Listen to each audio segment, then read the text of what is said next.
aussi important de faire un peu de prévention contre le harcèlement, parce que si vous vous reconnaissez dans une des deux situations, que ce soit le harceleur ou le harcelé, c'est le moment d'en prendre conscience.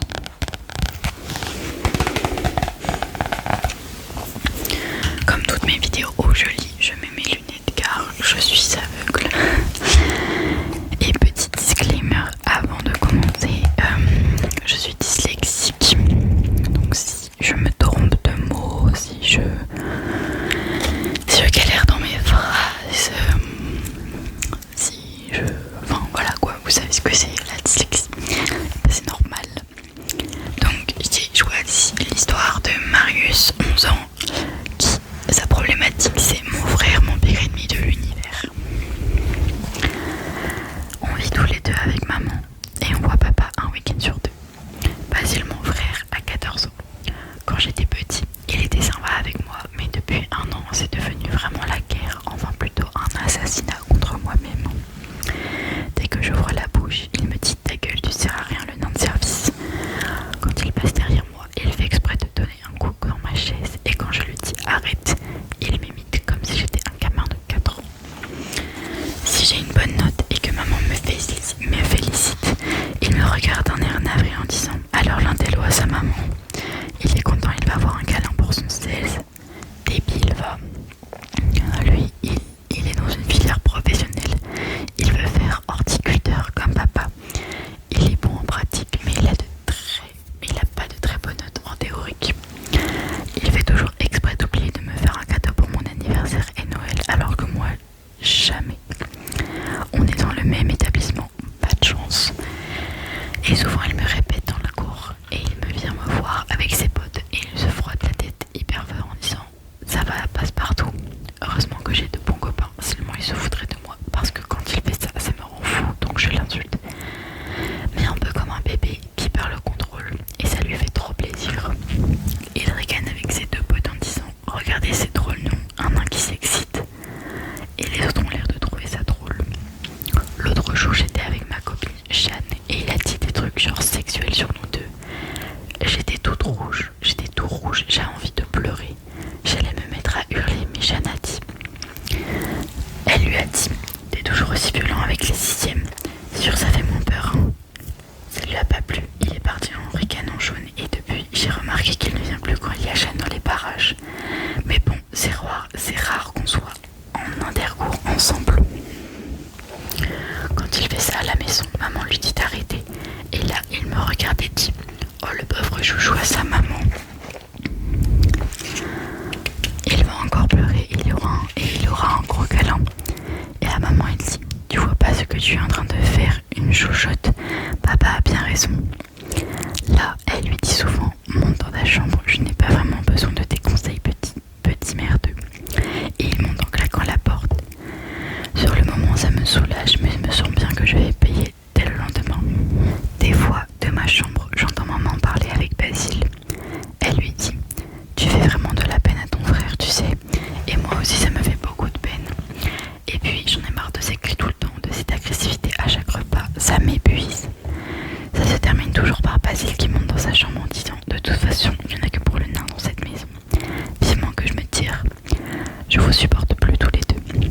Et maman crie dans l'escalier Marius, lui au moins, il est sympa. Et le lendemain de ce genre de discussion entre Basile et maman, c'est souvent pire entre lui et moi. Des fois, il est sympa et il me laisse jouer avec lui aux jeux vidéo, mais c'est de plus en plus rare. J'aimerais bien retrouver mon grand frère d'avant, mais je crois bien que ce n'est pas possible. Donc ensuite dans le livre, il y a des petits conseils. Donc par exemple, et toi, as-tu déjà rencontré des problèmes avec tes frères et sœurs? Raconte, qu'est-ce que tu as fait, qu'est-ce qui a marché? Et si tu étais le copain de Marius, qu'est-ce que tu lui conseillerais de faire? Donc le conseil de psy que lui a donné Emmanuel Piquet.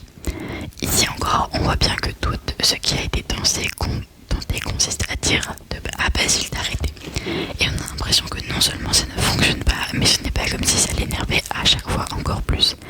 C'est logique, comme il pense que Marius est le chouchou et que ça le met en colère. Plus on défend son frère, plus ça veut dire que c'est le chouchou et plus ça augmente sa colère. Il est donc urgent d'arrêter ça tout toutes ses formes. Ce que l'on voit, dans ce que raconte Marius, c'est que la seule fois où quelqu'un a arrêté le nez de Basile dans ses moqueries, c'est quand il a eu peur. S'il a eu peur que s'il continuait, ses copains pensent qu'il était un gros lâche, il ne s'attaque qu'aux petits. Il ne se prend donc plus à Marius quand Jeanne est là. Ça nous donne un indice sur ce qui lui fait peur. Donc, j'ai conseillé à Marius la chose suivante. Demande à ta mère pendant un temps de ne plus te défendre contre Basile en lui disant que elle te défend et moins elle te défend parce que à chaque fois ça rend encore plus agressif avec toi. En numéro 2, dis-lui que tu as trouvé une parade pour la prochaine fois qu'il t'agressera. C'est important de comprendre que tu peux te défendre seul et elle aussi d'ailleurs. Et qu'elle ne soit pas étonnée parce que tu vas lui dire continue à être super méchant avec moi Basile, comme ça je reste le préféré de maman et toi elle t'aime de moins en moins. Et là tu dis à maman que ce serait bien qu'elle prenne un peu la défense de Basile pour changer en disant par exemple c'est vraiment méchant Marius, bien sûr que j'aime Basile, arrête s'il te plaît. Dans la cour, la prochaine fois qu'il vient t'embêter, avant même qu'il ait ouvert la bouche, tu annonceras à tes copains. Voilà le seul lycéen qui s'attaque à des tout petits sixièmes parce que sinon il a trop peur. C'est mon frère Basile, on l'applaudit bien fort. Et tu l'applaudis.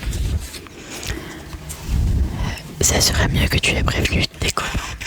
Marius a commencé par demander à ses copains d'applaudir avec lui la prochaine fois que son frère viendrait l'embêter. C'est ce qu'il s'est passé quelques jours plus tard et Marius a exactement dit la flèche telle que nous l'avions préparée. Basile est parti très vite en disant « Pauvre nympha », mais Marius a bien vu qu'il ne s'était pas attardé. Le soir, j'avais trop peur en rentrant, dit Marius. Je me disais « Il va se venger, ça va être terrible ». Je faisais pas trop mon malin, j'avais dit à Jeanne qu'il pensait que si je décochais bien ma deuxième flèche à l'instant même où il commencerait à m'embêter devant maman, ça devrait définitivement lui calmer. Mais malgré ça, j'étais pas tellement fière en arrivant à la maison le soir. Quand on est passé à table, il a grommelé. Alors le nain, on fait son Mario dans la cour. Mais tu sais que si je veux te calmer, c'est facile, on est d'accord, il suffit que je t'attrape dans un coin. Maman a sursauté, même si je lui avais expliqué le plan d'action quelques jours auparavant. Elle a vraiment eu envie d'intervenir, comme d'habitude, mais je l'ai défoncée et j'ai répondu « Vas-y, continue, si en plus tu me frappes alors là, c'est clair, non seulement maman me préfère encore plus, mais en plus papa, s'il la prend, compte sur moi. Et il va vraiment penser que je suis super gentille et que toi tu es la pire des brutes. Donc franchement, rends-moi service, tape-moi super fort pour que j'ai des marques à montrer. » Et la maman a été super balèze, elle a dit « Marius, tu deviens vraiment méchant, tu vois bien que tu fais de la peine à Basile. » Et elle l'a embrassé sur la tête. Il s'est un peu dégagé, mais j'ai bien vu qu'il était content. Alors je suis partie en claquant la porte en mode martyr. Puis il ne m'a plus jamais traité de nain. Donc voilà, globalement c'est des petites histoires comme ça. Voilà, c'est vraiment des histoires avec la psychologue, enfin le jeune qui vient expliquer à sa psychologue que ce qui s'est passé et avec sa psy, ils ont vraiment trouvé la flèche, il s'appelle ça comme ça, une flèche pour se défendre de son harceleur. Voilà, donc là en l'occurrence c'était le frère, parce que oui, c'est pas que l'école, il y a du harcèlement partout, que ce soit à l'école, à la maison, au sport, en fait à chaque endroit, même au travail, ça existe. Donc je pense que je vais vous lire une deuxième petite histoire. Donc on va lire celle de Mathieu, 11 ans. Sa problématique c'est « J'ai trop peur de mon prof de maths ». Donc en fait c'est très pénible, mais ce prof franchement il me fait super peur. Quand il rend les DS ou les DN, il me fait dans l'ordre croissant et on est tous angoissés à l'idée qu'il dise notre nom en premier parce qu'on sait qu'il va se moquer de nous. Il va le faire au moins pour les 10 premières copies qu'il rend. Mais pour celui qui a la plus mauvaise note, c'est vraiment horrible à dire. Par exemple, j'espère que tu n'avais pas travaillé parce que franchement ça voudrait dire que tu es pire, que c'est pire que je n'imaginais. Ou bien, jusqu'à t'avoir rencontré, je ne croyais pas à ces histoires de dyscalculie, mais là j'avoue que... Ou bien, et sinon, au niveau de la lecture ça va, parce que là, à part une secpa, et encore, je vois pas trop ce qu'on va faire de toi. Bref, des trucs bien cruels. Tout le monde se tait, on attend attend que ça passe. Moi j'évite toujours son regard pour qu'il ne se focalise pas sur moi. Pour l'instant j'ai 13 de moyenne, ça marche à peu près. Il ne m'a jamais crié dessus et se n'est jamais moqué de moi, sauf lorsqu'il est en colère contre toute la classe et qu'il postillonne. Qu'il n'a jamais vu la classe aussi pathétique, nulle et décérébrée. L'autre jour, Raphaël a dit: franchement monsieur, ça se fait pas de nous parler comme ça. Et là le prof s'est approché de lui et lui a dit: je dis ce que je pense, monsieur. Je ne fais pas partie de ces enseignants laxistes qui veulent vous plaire. Bougez-vous les oreilles si elles sont trop sensibles à la vérité. Raphaël n'a plus rien dit. En plus, il est grand et gros. Des fois, il tape violemment sur son bureau et quand il parle à un élève, il s'approche tout près et il a de la bave sur le coin des lèvres et c'est vraiment affreux. On a envie de partir en courant. Tout le monde est clairement tétanisé, mais je pense que moi c'est pire parce que les veilles de cours de maths, j'ai du mal à m'endormir, j'ai mal au ventre le matin, j'ai les jambes qui tremblent quand j'entre dans sa classe. Pour l'instant, je n'ai pas eu de mauvaises notes en maths, mais j'ai l'impression que j'ai de plus en plus de mal pendant les DS, comme si j'avais des trous noirs. Et je me dis que je vais finir par avoir la pire note si ça continue comme ça. Je préfère vraiment ne pas y penser. Les délégués en ont parlé au conseil de classe, mais comme il était présent, c'était quand même super difficile. Et ils ont dit que M.P. était un peu sévère et que pas mal d'élèves stressaient à cause de ça. Alors il paraît qu'il a éclaté rire en disant: mais oui, qu'il stresse un peu, ça ne leur fera pas de mal. Et la proviseure n'a pas rigolé avec lui, mais elle n'a rien dit. Il paraît que ça fait plusieurs années que les délégués des élèves et des parents disent à la direction qu'il est stressant et démotivant, mais ça ne change rien. Il est même de plus en plus agressif avec les élèves et note de plus en plus sévèrement. J'en ai parlé à ma maman qui m'a demandé si je voulais qu'elle prenne rendez-vous avec lui, mais franchement je pense que c'est la pire des idées parce qu'il va lui dire que c'est pour notre bien qu'il est exigeant et de se venger. Et il va se venger sur moi ensuite. Je me dis qu'il reste plus que 3 mois en 6ème. Mais si je l'ai à nouveau en 5ème, je demanderai de changer de classe. Ce qui m'ennuie, c'est que j'ai l'impression d'avoir de plus en plus peur. Une peur pas vraiment normale. Donc ensuite on a des petites questions pour sensibiliser et pour se remettre en question sur la situation. Donc là je vais vous lire le conseil de psy qu'a donné Emmanuel Piquet.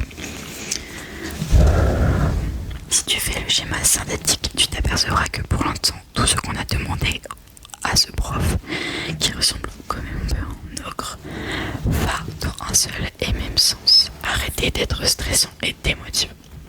Visiblement, ça fait plusieurs années que les enfants, les parents tentent de faire des choses et peut-être que même la proviseure, qui a sans doute déjà dit à monsieur M.P qu'il fallait qu'il change.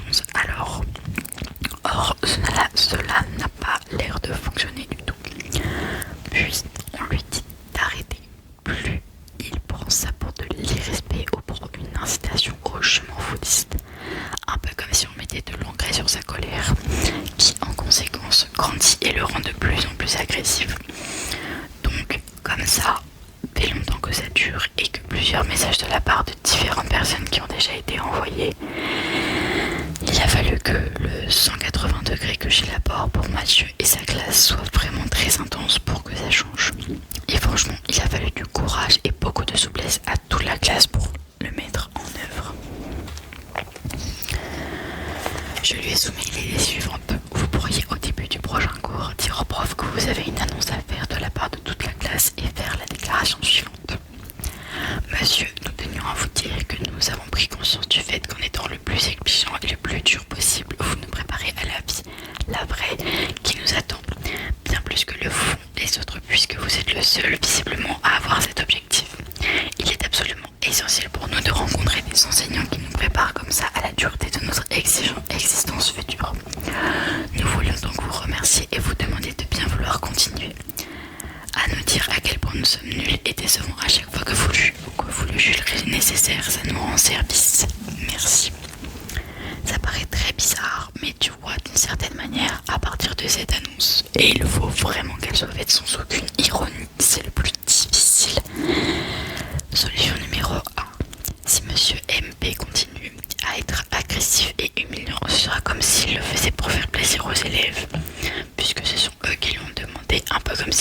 obéissait. Et ça va être très difficile pour lui, puisque visiblement, il aime bien être celui à qui on obéit. Et même, surtout, s'il n'est pas aimé. Et la solution numéro 2, s'il arrête de les humilier en public, eh bien la classe a gagné puisque c'est ce qu'elle veut. Cela signifie également qu'au premier propos humiliant après l'annonce, il va falloir que l'élève visé remercie l'enseignant d'une façon un peu solennelle. C'est-à-dire, merci monsieur du fond du cœur de nous préparer ainsi à la vie, à la dureté de la vie. La discussion avec la classe a été évidemment houleuse puisque comme je l'ai expliqué, c'était un 180 degrés très difficile. Remercier un ogre, franchement, mais quelle idée. Et lui demander de continuer en plus, non mais n'importe quoi. Il s'agit là de remarques venant d'enfants encore peu formés aux 180 degrés, contrairement à toi. Il faut croire que Mathieu a été convaincant puisqu'il a été décidé qu'au pire de cette stratégie ne changerait rien et qu'au moins on aurait essayé quelque chose de différent. C'est donc un des délégués qui s'est levé et qui a lu le texte de la part de toute la classe. MPI est resté silencieux un moment et Mathieu m'a dit qu'il a eu vraiment peur, qu'il explose littéralement comme un ballon de peau rouge. Puis il s'est assis, il a dit « En 30 ans de carrière, c'est la première fois qu'une classe comprend comment je vois mon métier d'enseignant. » Certains prétendent qu'ils l'ont vu essuyer une larme, mais Mathieu ne les croit pas. En tout cas, depuis, il n'a presque plus peur. Il dit « Si jamais il me dit quelque chose d'intolérable, je sais ce que je dois faire. Le remercier. » Avant, j'avais l'impression que je ne pouvais rien faire. Donc voilà. C'était la petite histoire de Mathieu. J'espère que Mathieu et Marius sont tout premiers. J'espère que ça vous a plu. Dites-moi dans les commentaires si vous voulez que je vous lise parce qu'il y en a vraiment plein. Il y en a 15 au total. Bon, je pense que je vais pas toutes les lire parce que ça ferait trop. Mais si vraiment vous voulez que je vous en lise 2-3,